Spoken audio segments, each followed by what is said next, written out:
नमस्तेस्तु भगवन् विश्वेश्वराय महादेवाय त्र्यम्बकाय त्रिपुरान्तकाय त्रिकाग्निकालाय कालाग्निरुद्राय नीलकण्ठाय मृत्युञ्जयाय सर्वेश्वराय सदाशिवाय श्रीमान् महादेवाय नमः।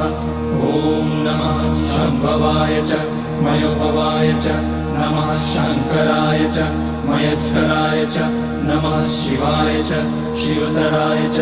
ॐ त्र्यम्बकं यजामहे सुगन्धिं पुष्टिवर्धनम् उर्वारुकमिव बन्धनान् मृत्योर्मुक्ष्यमामृतात्। नागेन्द्रहाराय त्रिलोचनाय भस्माकराय महेश